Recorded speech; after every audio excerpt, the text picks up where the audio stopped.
প্রিয় শিক্ষার্থী, অনলাইন ক্লাসে সবাইকে স্বাগত এবং শুভেচ্ছা। আশা করি সবাই ভালো আছো, ঘরে আছো, নিরাপদে আছো। আজকের ক্লাসটা সপ্তম শ্রেণীর বিজ্ঞান বিষয়ের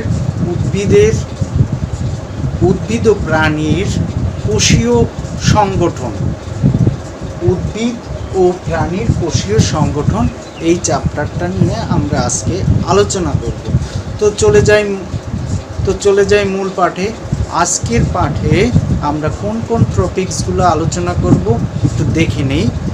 উদ্ভিদের ও প্রাণীর কোষ সম্পর্কে আমরা জানতে পারবো ও একটি উদ্ভিদ কোষের একটি প্রাণী কোষের বিভিন্ন অঙ্গ সম্পর্কে আমরা ব্যাখ্যা করতে পারবো।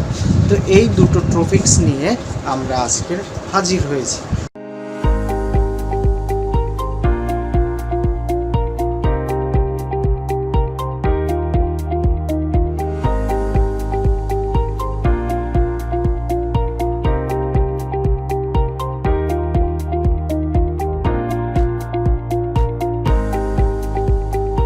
তো চলে যাই মূল পাঠে। উদ্ভিদের কোষীয় সংগঠন। তো প্রিয় শিক্ষার্থী, আমরা একটি তৈরি বিল্ডিং বা একটা দোতলা বা উঁচু একটি বিল্ডিং আমরা কিভাবে তৈরি করি, কোন কোন উপাদানগুলো দরকার হয় এই সম্পর্কে আমরা জানি। তারপর একটু বলি, একটা বিল্ডিং তৈরি করার জন্য ইট দরকার হয় এবং সিমেন্ট, বালু, এগুলো আরও অনেক উপাদান দরকার হয়। তো আমরা বলি যে উপাদানের ভিতরে আমরা ইটটাকে প্রধান হিসাবে ধরি। যদি ইট না থাকে তাহলে সিমেন্ট, বালু দিয়ে এগুলো গাঁথা যাবে না বা বড় করা যাবে না। তো মানুষের দেহ বা উদ্ভিদের দেহ এই অবস্থায় থাকে। ছোট থেকে যখন বড় হয় ও কোষের সংখ্যা বাড়তে থাকে। যেমন একটা ইটের পরে আর একটা ইট, এইভাবে গাঁথতে অনেক বড় একটা বিল্ডিং তৈরি করা হয়। ঠিক মানুষের বা উদ্ভিদের শরীরেও এরকম অসংখ্য ছোট ছোট কোষ রয়েছে, যা একটার সাথে আর একটা মিলে বা বিভক্ত হয়ে অসংখ্য কোষের তৈরি হয় এবং আমরা বড় হই বা উদ্ভিদ একটা পূর্ণ উদ্ভিদের তৈরি হয়। আমরা আজকের এই কোষ সম্পর্কেই আমরা আলোচনা করব বা তোমরা বুঝতে পেরেছো যে কোষ সম্পর্কে আমরা আলোচনা করব।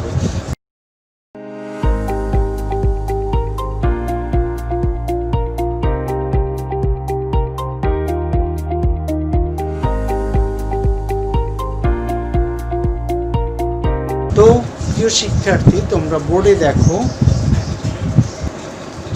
এইখানে একটা কোষের চিত্র অঙ্কন করা হয়েছে। এই কোষটা উদ্ভিদ কোষ হিসাবে পরিচিত। তো একটা কোষের অঙ্গসমূহকে বা কোষের আবার অঙ্গকে দুইটা অংশে ভাগ করা হয়েছে। একটা হচ্ছে কোষ প্রাচীর আর একটা হচ্ছে প্রোটোপ্লাজম। এই কোষ প্রাচীরটা হচ্ছে কোষের বাইরের যে আবরণটা থাকে, এটাকে বলে কোষ প্রাচীর। কোষের ভিতরের যে উপাদানগুলো থাকে এটা হচ্ছে প্রোটোপ্লাজম। আবার প্রোটোপ্লাজমটা কি?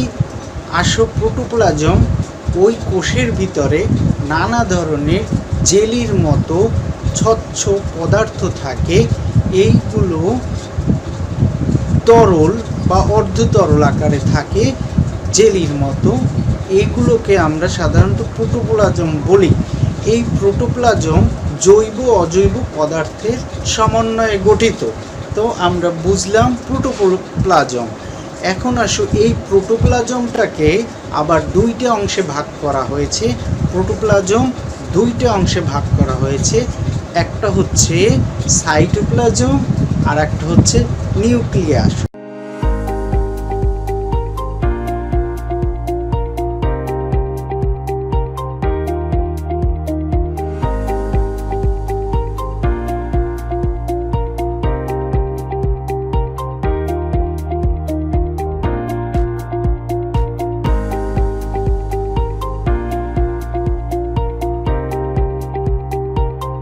সাইটোপ্লাজম কি, এটা আমরা একটু শুনি।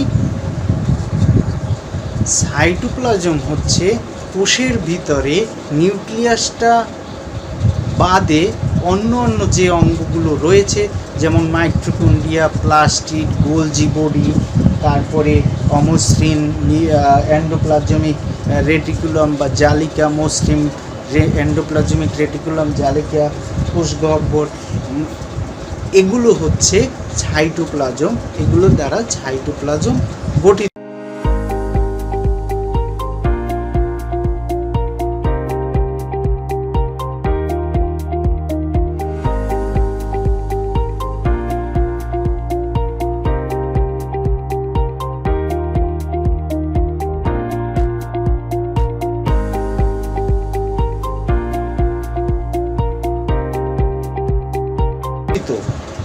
আর নিউক্লিয়াসটা হচ্ছে কোষের প্রাণকেন্দ্র। এই সম্পর্কে তো আমরা মোটামুটি শিখলাম যে কোষ কি, কোষের বিভিন্ন অঙ্গগুলো কি কি, এ সম্পর্কে আমরা শিখলাম। তো প্রিয় শিক্ষার্থী, আমরা কোষের একটা উদ্ভিদ কোষের বিভিন্ন অঙ্গ সম্পর্কে আমরা এখন জানব। তো একটা উদ্ভিদ কোষ আর প্রাণী কোষের ভিতরে পার্থক্য হচ্ছে প্লাস্টিড থাকবে না প্রাণী কোষে, আর উদ্ভিদ কোষে থাকবে কোষ প্রাচীরে প্লাস্টিড, কোষ প্রাচীর প্রাণী কোষে থাকবে না। এটা হচ্ছে প্রধান পার্থক্য। তো আমরা মোটামুটি চলে যাই। আমরা একটা উদ্ভিদ কোষের চিত্র অঙ্কন করেছি। এই উদ্ভিদ কোষের চিত্রটা সম্পর্কে আমরা বিস্তারিত আলোচনা করি। তো প্রিয় শিক্ষার্থী, এইখানে একটা কোষের চিত্র রয়েছে। এই কোষটা হচ্ছে উদ্ভিদ কোষ। এই কোষটা হচ্ছে উদ্ভিদ কোষ। এখানে দেখো, এই উদ্ভিদ কোষের তিন স্তর বিশিষ্ট পর্দা থাকে। এই বাইরের যে স্তরটা থাকে এটাকে আমরা বলি কোষ প্রাচীর। এই যে কোষ প্রাচীর, যে পর্দাটা দ্বারা আবদ্ধ থাকে, এটাকে বলে কোষ প্রাচীর। কোষ প্রাচীরের নিচের স্তরটাকে আমরা বলবো প্লাজমা মেমব্রেন। প্লাজমা মেমব্রেন, ঠিক আছে। এরপরে দেখো, এই সাইটোপ্লাজম, দেখো এই যে অঙ্গগুলো রয়েছে, এই অঙ্গগুলো মিলিত হয়ে সাইটোপ্লাজম, এগুলোকে সমস্তটাকে সাইটোপ্লাজম বলে, শুধু এই নিউক্লিয়াস ব্যতীত। এরপরে দেখো, নিউক্লিয়াস থেকে এক ধরনের জালিকার মতো তৈরি হয়, এটাকে বলে অমসৃণ এন্ডোপ্লাজমিক জালিকা। এরপরে দেখো, এই একটা অংশ রয়েছে মাইটোকন্ড্রিয়া।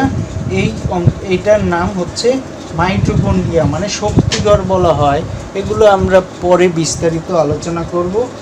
এই যে নিউক্লিয়াসটা রয়েছে, এই নিউক্লিয়াসটার বাইরের যে স্তরটা রয়েছে এটাকে বলে নিউক্লিয়ার পর্দা। এই নিউক্লিয়ার পর্দার এই যে একটু ফাঁকা অংশ রয়েছে, অর্থাৎ এই বাইরের সাথে কিছু উপাদান এটা চলাচল করার জন্য এই রন্ধ্র মানে ছিদ্র থাকে, এটাকে বলে নিউক্লিয়ার রন্ধ্র, ঠিক আছে। অর্থাৎ নিউক্লিয়াসের পর্দার মাঝে মাঝে ছোট ছিদ্র থাকে, এটাকে বলা হয় নিউক্লিয়ার রন্ধ্র। এরপরে দেখো, এই যে নিউক্লিয়ার রন্ধ্রের ভিতরে নিউক্লিয়াসের ভিতরে যে জালিকার মতো যেটা থাকে, এটাকে বলা হয় ক্রোমাটিন তন্তু। এইটাকে বলে ক্রোমাটিন তন্তু, ঠিক আছে। ক্রোমাটিন তন্তু বা ক্রোমোজোম, এগুলোকে আমরা বলে থাকি ক্রোমোজোম। এখন দেখো, এই যে ভিতরে আরেকটা বিন্দুর মতো রয়েছে এই নিউক্লিয়াসের মধ্যে, এইটাকে বলি নিউক্লিওলাস, ঠিক আছে। এটাকে আমরা কি বলি? নিউক্লিওলাস। তারপরে দেখো, এইখানে যে এই উপাদানগুলো দেখতে পাচ্ছ, এটাকে আমরা বলি গোলজি বডি। এটাকে আমরা কি বলবো? Golgi body. এখানে দেখো প্লাস্টিড রয়েছে, এই উপরের দিকে প্লাস্টিড রয়েছে। এইখানে একটা ফাঁকা স্থান থাকে এই কোষের মধ্যে। উদ্ভিদ কোষে কোষগহ্বর অনেক বড় থাকে। উদ্ভিদ কোষে কোষগহ্বর অনেক বড় থাকে। এটা হচ্ছে উদ্ভিদ কোষের আর একটা বৈশিষ্ট্য, এটা কোষগহ্বর থাকে। এই নিউক্লিওপ্লাজম অর্থাৎ এই কোষের ভিতরের যে তরল অংশটা থাকে এটাকে বলে নিউক্লিওপ্লাজম। এই হচ্ছে আমাদের মোটামুটি উদ্ভিদ কোষের গঠন। এখন আমরা শিখব উদ্ভিদ কোষের। প্রিয় শিক্ষার্থী, এখন আমরা কোষগহ্বরটা সম্পর্কে একটু আলোচনা করি। কোষগহ্বরটা হচ্ছে উদ্ভিদ কোষের যে নির্জীব বস্তুগুলো রয়েছে, অর্থাৎ যারা মৃত বা যাদের মৃত বলা হয়, এই ধরনের নির্জীব বস্তুগুলা যেমন বজ্র পদার্থ, হরিত পদার্থ, এই ধরনের পরিত্যক্ত এই ধরনের পদার্থ এই কোষগহ্বরে সঞ্চিত থাকে। এই কোষগহ্বরে নানা প্রকার জৈব অ্যাসিড, লবণ, শর্করা, আমিষ ইত্যাদি কোষগহ্বরে দ্রবীভূত অবস্থায় থেকে কোষরস প্রস্তুত করে।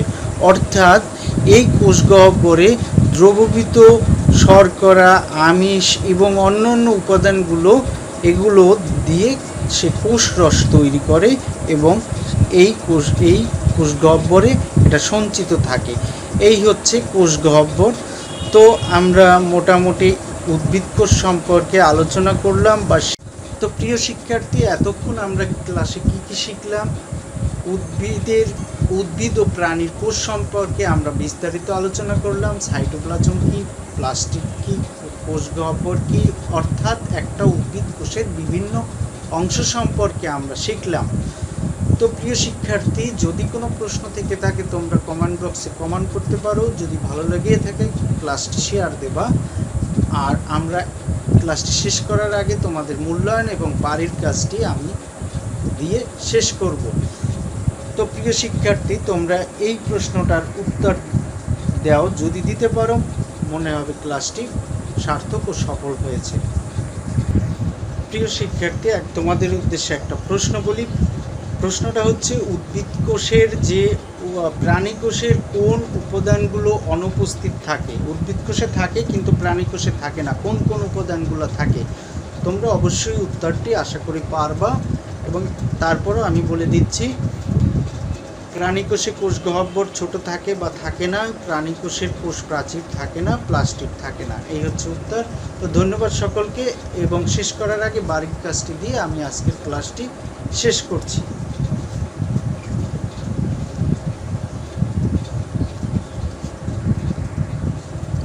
প্রিয় শিক্ষার্থী, তোমরা দেখে নাও, এই বাড়ির কাজটি হচ্ছে একটি উদ্ভিদ কোষের চিহ্নিত চিত্র অঙ্কন করো। শেষ করছি। ভালো থেকো, ঘরে থেকো, নিরাপদে থেকো। সামনে অন্য কোনো টপিকস নিয়ে তোমাদের মাঝে আমি হাজির হব। ধন্যবাদ সকলকে।